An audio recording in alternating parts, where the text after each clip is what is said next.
Assalamualaikum warahmatullahi wabarakatuh. Perkenalkan, nama saya Pinka dengan NIM 230404501018, program studi bimbingan dan konseling dari kelas D. Adapun tujuan saya membuat video ini sebagai pemenuhan tugas belajar dan pembelajaran.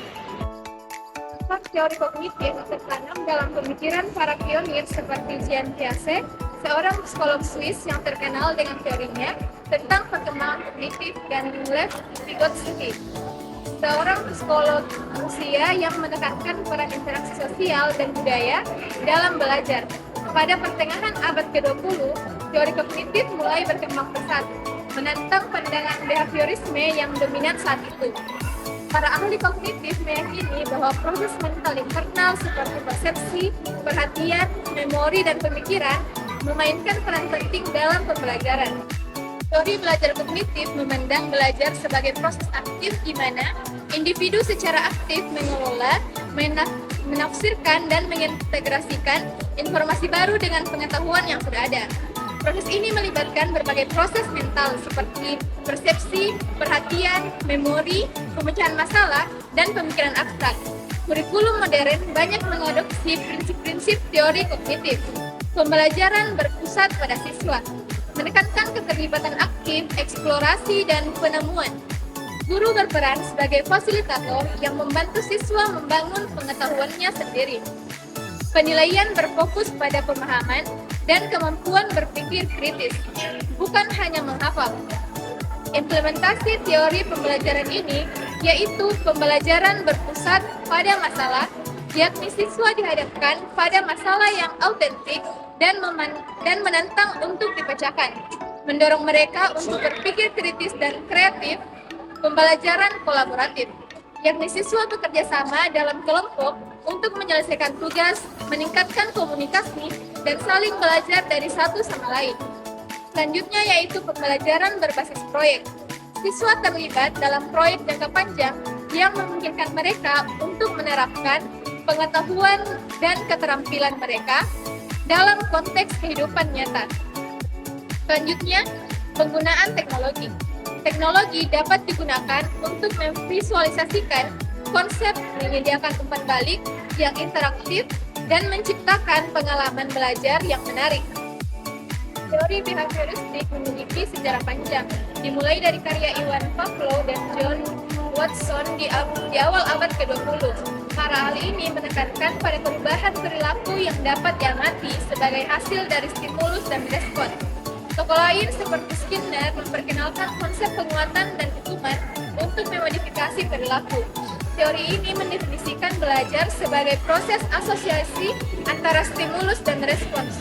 Stimulus adalah rangsangan yang diterima individu, sedangkan respon adalah reaksi individu terhadap stimulus. Pengalaman dan latihan dalam hubungan stimulus-respon ini menghasilkan perubahan perilaku. Teori behavioristik memiliki pengaruh besar pada kurikulum saat ini. Pendekatan behavioristik menekankan pada pembelajaran terstruktur, pengajaran langsung, dan penilaian berbasis kinerja. Guru berperan sebagai pengajar dan pengatur stimulus, sedangkan siswa bereaksi terhadap stimulus dan menerima penguatan atau hukuman. Implementasi teori behavioristik di lapangan dapat dilakukan dengan berbagai metode seperti yang pertama, drill atau latihan. Mengulang-ulang suatu materi untuk memperkuat asosiasi stimulus respons. Yang kedua yakni pemberian hadiah, memberikan penghargaan atas perilaku yang diinginkan. Dan yang ketiga yaitu hukuman, memberikan konsekuensi negatif atas perilaku yang tidak diinginkan.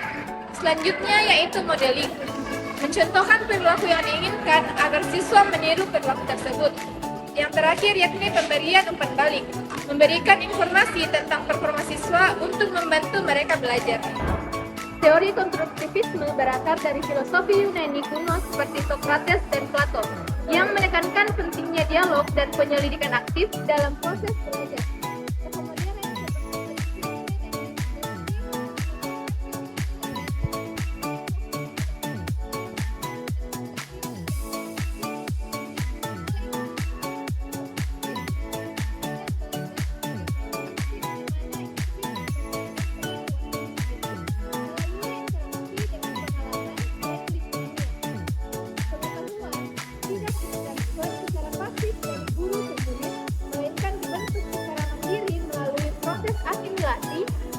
akomodasi.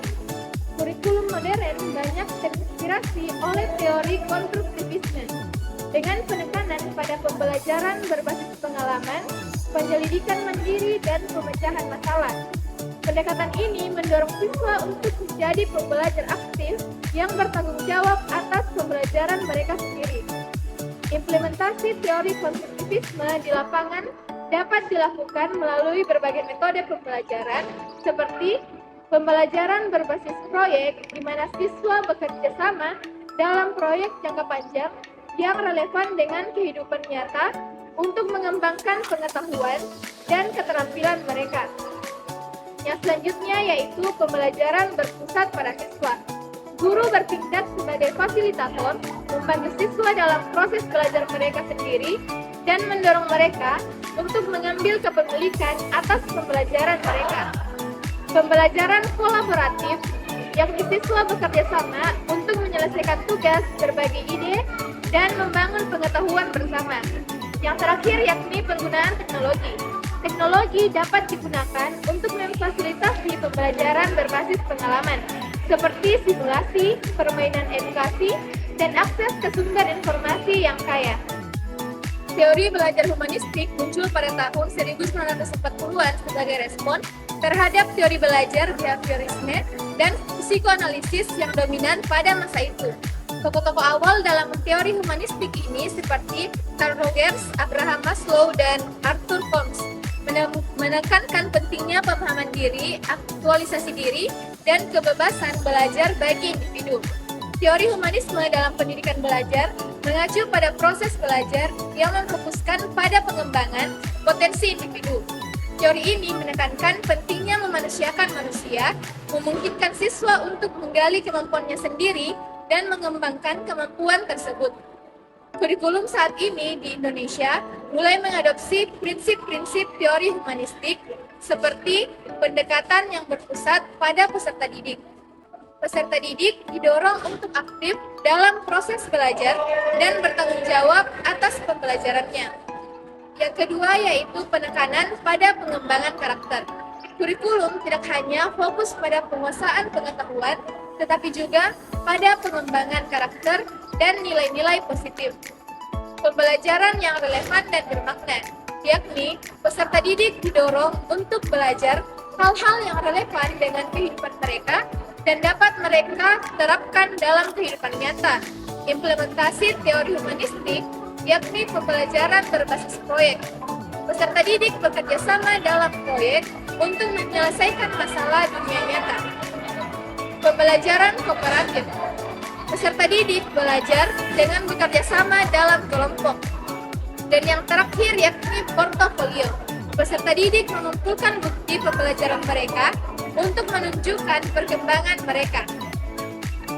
Penilaian dilakukan dengan berbagai cara seperti observasi, presentasi, dan proyek untuk menilai pemahaman dan keterampilan peserta didik secara menyeluruh.